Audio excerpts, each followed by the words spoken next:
Muy buenas, con ustedes su instructor Godfrey Corredor, continuando con nuestro proceso pedagógico.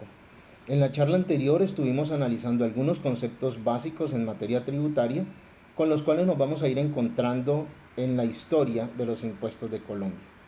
Empecemos a ver entonces de dónde nacen, desde cuándo tenemos nosotros ese concepto. Empieza por allá en la época de la conquista, por 1492, cuando los españoles conquistaron nuestras tierras. Es de allí que nuestro sistema tributario tiene como origen el sistema tributario español, que en su momento era dado para poder subsidiar las guerras bélicas que tenían y las conquistas.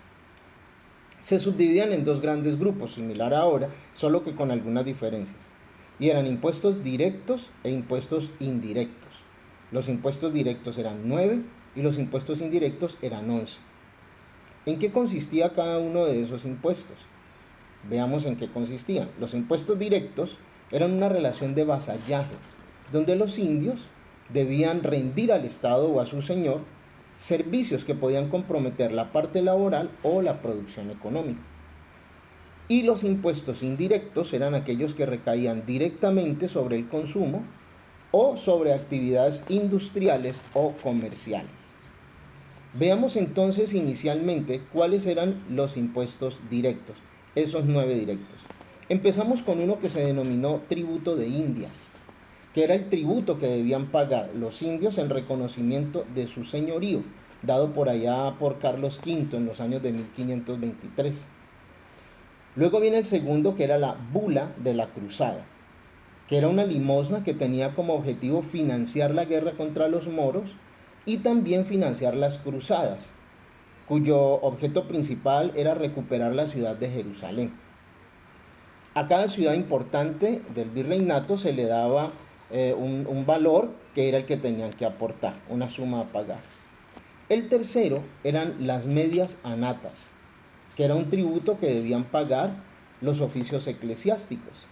A partir de aquí vamos a ver una cantidad de impuestos eclesiásticos que formaban gran parte del ingreso de la Real Hacienda de la corona.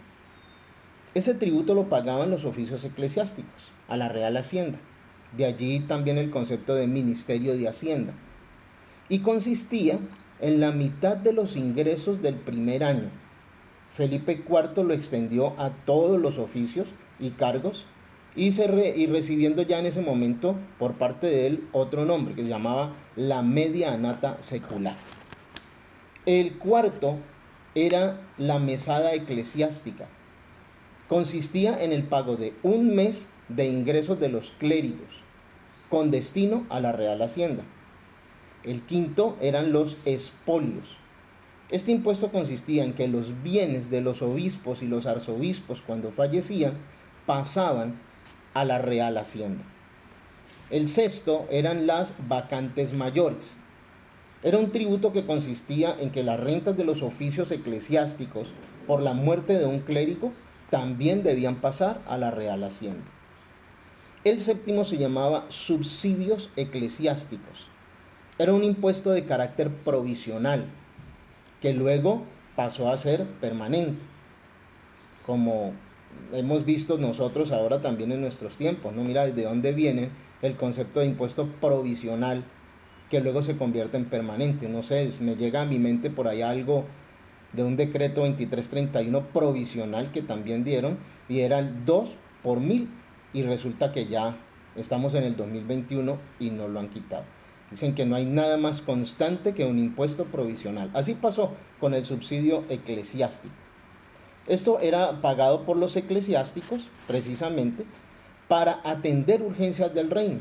Ya luego se coloca como un impuesto de carácter permanente con el nombre de subsidio de galeras, que era destinado a mantener la flota de galeones que eran los que cuidaban las costas españolas.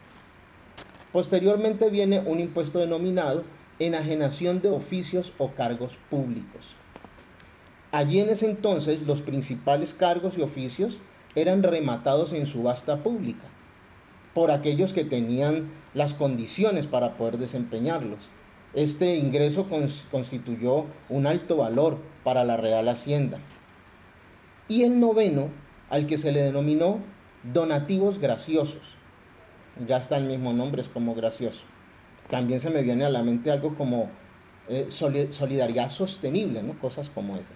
Era una contribución extraordinaria y forzosa, ¿sí? Que en cualquier época se acudía a ello. ¿Para qué? Para aliviar urgencias o necesidades del reino en su momento. Este fue uno de los impuestos precisamente que generó la revolución comunera por allá en 1781. Estos son los primeros, que son los directos. Posteriormente vamos a continuar en nuestra próxima charla con los indirectos, los 11 indirectos. Muy bien, ya tienen el conocimiento. Ustedes también son educadores. Compartan esta educación con otras personas que así lo requieran y que necesitemos ir conociendo nuestra historia en materia tributaria. Muchas gracias por compartir el conocimiento. Nos veremos en la próxima con los impuestos indirectos. Ustedes son educadores. Bendiciones para todos.